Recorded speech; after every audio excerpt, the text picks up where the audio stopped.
लॉटन राम जी किस पार्टी में भी आप हैं? मैं कांग्रेस पार्टी में हूँ। ये आप बैठ के समाजवादी पार्टी के बाहर करते हैं? ये जो दुकान है रे, ये सार्वजनिक है, यहाँ पर कोई भी आ सकता है, कोई चाय पी सकता है। ये दुकान किसी पार्टी की नहीं होती है। आज के दौर में मैं देख रहा हूँ कई जनपदों में मेरा कार्यक्रम हुआ है, आज मुसलमान वर्ग का व्यक्ति शायद ही मिला हो जो समाजवादी पार्टी को वोट देने की बात कर रहा है। आज डंका की चोट पर मुसलमान कर रहा है चट्टी और चौराहे पर। ये हम लोग केंद्र में जो है कांग्रेस पार्टी को देखेंगे और कांग्रेस और सपा का गठबंधन नहीं होता है तब भी हम कांग्रेस की तरफ जाएंगे और उस विश्वास के साथ कि अमन बेच देंगे, चमन बेच देंगे, गरीबों के तन का कफन बेच देंगे और कलम के सिपाही अगर सो गए तो वतन के सिपाही वतन बेच देंगे। उस तरह का जज्बा अपने अंदर था। 2022 का जो विधानसभा का चुनाव हुआ कि समाजवादी पार्टी और उसका गठबंधन 260 से 270 सीटें जीतेगी, लेकिन घटनाक्रम ऐसा तेजी से बदला कि जब सुल्तानपुर रोड पर फरसा लहरा गया और फरसा गिर गया, वहीं से उल्टी गिनती समाजवादी पार्टी की शुरू हो गई। या कुछ अभी भी समाजवादी पार्टी के कार्यालय में उनकी डेली की दिनचर्या है कि आरएसएस के प्रशिक्षित लोग यहां पर आते हैं। और एक दो उदाहरण मैं प्रस्तुत कर सकता हूं कि आज समाजवादी पार्टी के लोग स्वतंत्र देव सिंह के यहाँ दरबार लगाते हैं। स्वाति सिंह जी के हस्बैंड हैं, क्या नाम है उनका, बलिया से जो विधायक है, दया शंकर भाई के साथ जो है कि वो दरबार लगाते हैं। दिनेश शर्मा के यहाँ जाके दरबार लगाते हैं। अगर सपा बसपा जयंत और चंद्रशेखर का गठबंधन अगर बन जाए ईमानदारी से तो 50+ सीटें जो है कि निश्चित रूप से गठबंधन नहीं बनेगा। तो हम तो लगता है कि समाजवादी पार्टी अगर 10+ सीटें अगर नहीं जीतती है तो 2027 में समाजवादी पार्टी जो है चुनाव का नाम लेना ही छोड़ देगा। लॉटन राम निषाद जी हमारे साथ हैं। लॉटन राम जी किस पार्टी में भी आप हैं? मैं कांग्रेस पार्टी में हूँ। ये आप बैठ के समाजवादी पार्टी के बाहर करते हैं? ये जो दुकान है रे, ये सार्वजनिक है, यहाँ पर कोई भी आ सकता है, कोई चाय पी सकता है। ये दुकान किसी पार्टी की नहीं होती है। और यहाँ हमारे लोग आते हैं पूरे प्रदेश से। और मैं पिछड़े, दलित, वंचित, उपेक्षित, अकलियत पसमानदा समाज के सामाजिक न्याय की लड़ाई लड़ता हूँ। मैं तो मंडलवादी, अम्बेडकरवादी कट्टर हूँ। और इस विचारधारा के लोग जो आते हैं तो अपेक्षाएं लोग मिलने की करते हैं। और तमाम लोग आए थे और लोगों का फोन गया कि अध्यक्ष जी कहाँ हैं? अध्यक्ष हमको किताब मिल गया है। ये वाला मामला तो नहीं है कि जहाज का पंछी उड़ नहीं, ऐसा नहीं है। देखिए, जिस विचारधारा पर हम लोग चलने वाले हैं, पहले कांग्रेस को कहा जाता था कि कांग्रेस और भाजपा एक सिक्के के दो पहलू हैं और कभी कभी सच्चाइयां भी लगती थी। लेकिन 2015 के बाद जब से राहुल गांधी जी की जो है राजनीति में सक्रियता बढ़ी है, कांग्रेस पार्टी का भी सुधार की ओर है। और राहुल गांधी जी के चिंतन और मनन के बाद जो है कि एक नई कांग्रेस पार्टी का उदय हुआ है। और आज जो है कि देश में अगर सबसे बड़ी कोई सामाजिक न्याय की पक्षधर पार्टी है तो वह कांग्रेस पार्टी है। और आप देख लीजिए, तो आप कह रहे हैं सबसे बड़ी पक्षधर पार्टी कांग्रेस है, लेकिन ये अखिलेश यादव कह रहे हैं कि 80 सीटें अब की हम जीतने जा रहे हैं यूपी में। देखिए, बीजेपी भी कह रही है कि हम भी 80 दो चीजों का अंतर हमको दिखाई देता है। मैं कर्नाटक का चुनाव देखा, एक ब्राह्मण नेता ने राहुल गांधी जी से कहा मंदिर में दर्शन करने के लिए, और राहुल गांधी जी ने साफ मना करते हुए कह दिया कि मुझे जो है ललाट पर जो है पोत करके हमें हिंदू बनने का प्रदर्शन नहीं करना है। मैं हिंदू हूँ, इस बात का सर्टिफिकेट मुझे भारतीय जनता पार्टी से नहीं लेना है। मुझे साफ हिंदू नहीं बल्कि सामाजिक न्याय की लड़ाई लड़ना है। मध्य प्रदेश में तो कांग्रेस ने प्रचार की शुरुआत ही महाकाल मंदिर में प्रियंका गांधी ने दर्शन से की है। देखिए, ऐसा है सबकी, देखिए अपनी अपनी आइडियोलॉजी होती है।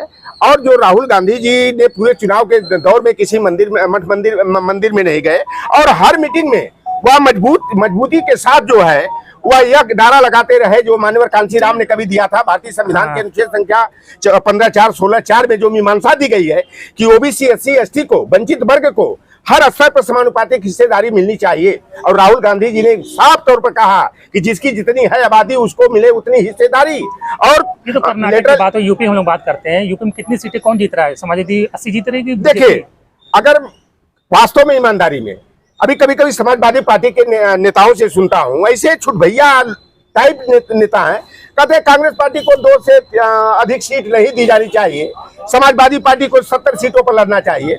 मैं कहता हूं कांग्रेस पार्टी, देखिए मतांतर जो है वह समय काल परिस्थितियों पर होता रहता है। 2009 का दौर आप देखे होंगे, कांग्रेस पार्टी को लोग दो सीटों तक सीमित मान रहे थे। अब मैं तो रहा कांग्रेस पार्टी में उस समय, और माननीय दिग्विजय सिंह जी उत्तर प्रदेश के इंचार्ज थे। उस समय यही बातें आती थी कांग्रेस के कार्यालय दफ्तर में कि राहुल जी और मैडम जी के अलावा शायद श्री प्रकाश जायसवाल जीत जाएं या तो जतिन प्रसाद धौरहरा से जीत जाएं। और मैं उस समय देखिए ना पता मैं गुस्ताखी करते हुए यह कह दिया कि कांग्रेस पार्टी 18 से 22 सीट जीतेगी। और परिणाम आया तो दिग्विजय सिंह जी ने हमसे पूछा कि लोटरराम क्या कोई ज्योतिष हो क्या? हमने कहा था कि मैं हवाई जहाज में नहीं चलता हूं, मैं एसी की बोगी में नहीं चलता हूं, मैं खेत खलिहानों में चट्टी चौराहे पर चलते हैं। आज के दौर में मैं देख रहा हूं कई जनपदों में मेरा कार्यक्रम हुआ है, आज मुसलमान वर्ग का व्यक्ति शायद ही मिला हो जो समाजवादी पार्टी को वोट देने की बात कर रहा है। आज डंका की चोट पर मुसलमान कर रहा चट्टी और चौराहे पर। ये हम लोग केंद्र में जो है कांग्रेस पार्टी को देखेंगे और कांग्रेस और सपा का गठबंधन नहीं होता है तब भी हम कांग्रेस की तरफ जाएंगे। समाजवादी पार्टी की भलाई उसी में है कि वह कांग्रेस से जो है हाथ बढ़ा करके जो है गठबंधन करें ताकि जो है कि मुस्लिमों का वोट जो है विभाजित न हो और हम लोग विभाजन की स्थिति नहीं आने देंगे। समाजवादी पार्टी तो कह रही है कि मुसलमान हमको छोड़ के जाएगा कहाँ? गुलाम है क्या समाजवादी पार्टी का? एमवाई फैक्टर चलता था, माना जाता था, लालू जी भी एमवाई फैक्टर पर करते थे। लेकिन कोई भी पार्टी आज दावा के साथ कहे, कांग्रेस पार्टी तो भी तो कभी कहती थी कि ब्राह्मण हमारा है, क्या ब्राह्मण छोड़ करके और सवर्ण छोड़ करके भाजपा की तरफ नहीं चला गया क्या? तो कोई भी वोट बैंक किसी की जेब में नहीं है। आज हम देखते हैं, अभी तो चर्चा तो हो रही है कि राहुल गांधी ने जिस फार्मूले को नकार दिया कि साफ हिंदू मुझे नहीं बनना है, और उत्तर प्रदेश में एक निर्णय होता है जो सामाजिक न्याय की पृष्ठभूमि से निकली हुई पार्टी है जिसका, और माननीय नेताजी को आप बता दीजिए, आप तो लंबी पारी पत्रकारिता में खेले हैं, कभी नेताजी का हनुमान जी का भक्त कहा जाता था, लेकिन कभी क्या किसी मंदिर में नेताजी को आपने देखा क्या? और देखिए आस्था और विश्वास व्यक्ति का निजी अनिल जी मामला होता है। हमारी आस्था अगर किसी से है तो इसको प्रदर्शित करने की जरूरत नहीं है, लेकिन प्रदर्शन की राजनीति का मैं दौर देखता हूं कि लोग जाते हैं। और अभी बड़का मंगल वाला मामला चल रहा था तो पार्टी की तरफ से विज्ञापन जारी हो रहा था कुछ पार्टियों की तरफ से कि जो है बड़का मंगल पर जो है कि यहाँ पर जो है कि भंडारा होगा। यह प्रदर्शन की हम तो कहते हैं कि जो सामाजिक न्याय की पक्षधर पार्टियां हैं, भीमराव अंबेडकर के, ज्योतिबा फूले के, छत्रपति साहू जी महाराज के, पेरियार ललई सिंह यादव के, बाबूराम स्वरूप वर्मा के जन्मदिन पर और पुण्यतिथि पर अगर इस तरह के भंडारा करें जाकर के पिछड़ों, दलितों, वंचितों, अकलियतों के बस्तियों में, तो हम समझते हैं कि सबसे बेहतर होता कि मंदिर और मंदिर के सामने जो है भंडारा करने के। अखिलेश यादव 2022 के चुनाव में हर साल ये घूम रहे थे, परशुराम की मूर्ति लगवा रहे थे, फिर वो चुनाव परिणाम के बाद शूद्र बन गए जी, और भाई फिर उनके कार्यक्रम हो रहे, मंदिर मंदिर तक जाना शुरू कर दिया है। देखिए हम शायद उम्र के लिहाज से आपके बड़े भाई हैं, और जब मेरे अंदर पत्रकारिता करने का शौक जागृत हुआ तो 92 में मैं बैचलर ऑफ जर्नलिज्म किया, और उस विश्वास के साथ कि अमन बेच देंगे, चमन बेच देंगे, गरीबों के तन का कफन बेच देंगे, और कलम के सिपाही अगर सो गए तो वतन के सिपाही वतन बेच देंगे, उस तरह का जज्बा अपने अंदर था। तो मैं जमीनी हकीकत को भी मैं परखता हूं, देखता हूं। जो मैं आकलन किया था 2022 का जो विधानसभा का चुनाव हुआ कि समाजवादी पार्टी और उसका गठबंधन 260 से 270 सीटें जीतेगी, लेकिन घटनाक्रम ऐसा तेजी से बदला कि जब सुल्तानपुर रोड पर फरसा लहरा गया और फरसा गिर गया, वहीं से उल्टी गिनती समाजवादी पार्टी की शुरू हो गई। आज पिछड़ा, दलित, वंचित समाज भी सामाजिक न्याय के प्रति और जाति स्वाभिमान, वर्गीय स्वाभिमान के प्रति सचेत हुआ है। अच्छा, परशुराम का आदर्श हमको कुछ नहीं दिखाई देता कि परशुराम हमारे आदर्श हो, परशुराम को हम भगवान का खिताब दें। आखिर किस चरित्र और चिंतन के चलते दें? आदर्श की वजह से नहीं लगा था, वो लगा था कि ब्राह्मण खुश रहेगा, ब्राह्मण वोट दे देगा। ये आरएसएस का षड्यंत्र था। अखिलेश यादव जी को समाजवादी पार्टी को जो है कि डाइवर्ट करने के लिए, या कुछ अभी भी समाजवादी पार्टी के कार्यालय में उनकी डेली की दिनचर्या है कि आरएसएस के प्रशिक्षित लोग यहाँ पर आते हैं। और एक दो उदाहरण मैं प्रस्तुत कर सकता हूँ। यहाँ समाजवादी पार्टी के लोग स्वतंत्र देव सिंह के यहाँ दरबार लगाते हैं, स्वाति सिंह जी के हस्बैंड हैं, क्या नाम है उनका, बलिया से जो विधायक है, दया शंकर भाई के साथ जो है कि वो दरबार लगाते हैं। दिनेश शर्मा के यहाँ जाके दरबार लगाते हैं। और ऐसे ऐसे लोग अमित शाह के साथ जाकर के जो है दिल्ली में दरबार लगाए। ऐसे ऐसे लोग जब सलाहकार मंडली में हो तो पार्टी अपनी विचारधारा से भटक जाती है। और समाजवादी पार्टी की बुनियाद ही नौजवान, किसान, मुसलमान और सामाजिक न्याय के मुद्दे पर रची गई थी। लेकिन आज समाजवादी पार्टी, लगता है कभी कभी बड़ा खुशी हुई कि जब जाड़े के मौसम में शूद्रवाद वाला मुद्दा चला था, रामचरितमानस की चौपाइयों पर जो एक प्रसंग छिड़ा हुआ था, तो लगा कि अब समाजवादी पार्टी जो है कि उठान की तरफ जा रही है। लेकिन महीना 2 महीना के बाद वह लोग फीडबैक देते हैं। आप भी चले जाइए, आप किसी जिला जवार में चले जाइए कि आप ब्राह्मण राजपूत के यहाँ जाएंगे तो आपको तो कहेंगे लोग स्वामी प्रसाद मौर्य के बयान से समाजवादी पार्टी का नुकसान हुआ है।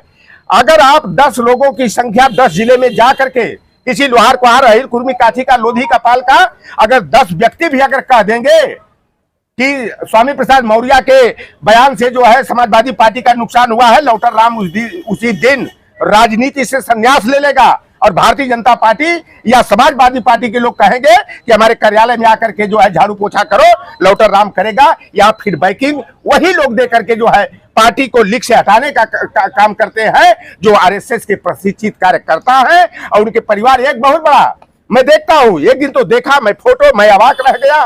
स्वामी प्रसाद मौर्य श्रोता दीर्घा में, और वह व्यक्ति जिसका भाई एक जो है अपने सपा से विधायक, एक भाई भाजपा में, एक भाई बसपा में, एक जो है परिवार का सदस्य कांग्रेस में लाइन लगाते हैं। ऐसे ऐसे लोग सलाहकार मंडल में हैं, ऐसे लोग जो है कि बगल की कुर्सी पर बैठते हैं।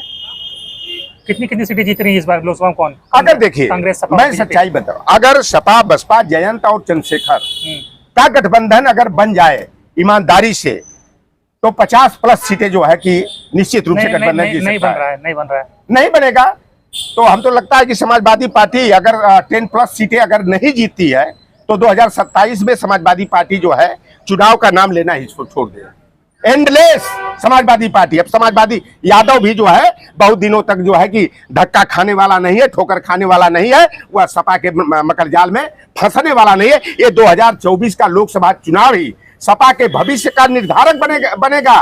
और लोग जो कहते हैं कि कांग्रेस पार्टी के पास क्या है, तो 2009 में भी तो नहीं था, जब कांग्रेस पार्टी धकाधक झटाझट जो है जब 21 सीट जीता, तब लोगों को मालूम होगा। तो आज राहुल गांधी की जो छवि है, जो भारतीय जनता पार्टी आरएसएस के लोगों ने पप्पू पप्पू कह करके उनके छवि को धूमिल करने का, उनके दायरे को सीमित करने का प्रयास किया था, लेकिन राहुल गांधी जी ने जो कि बताइए, जिसके परिवार में 3 प्रधानमंत्री हुए, 3750 किलोमीटर की पदयात्रा करके राहुल गांधी जननायक बन गए। और भारतीय जनता पार्टी और आरएसएस के खेमे में इतनी हड़बड़ी मच गई कि उनकी सदस्यता खत्म करने का निर्णय लिए मजबूर हुई भारतीय जनता पार्टी। तो आज राहुल गांधी में देश का भविष्य जनता देख रही है, और राहुल गांधी में ही भविष्य तलाश रही है कि लोकतंत्र और संविधान सुरक्षित रहेगा तो कांग्रेस पार्टी के साथ ही रहेगा। ठीक है, तो लोटन राम निषाद जी ने बता दिया है कि इस बार लोकसभा में फार्मूला क्या रहेगा।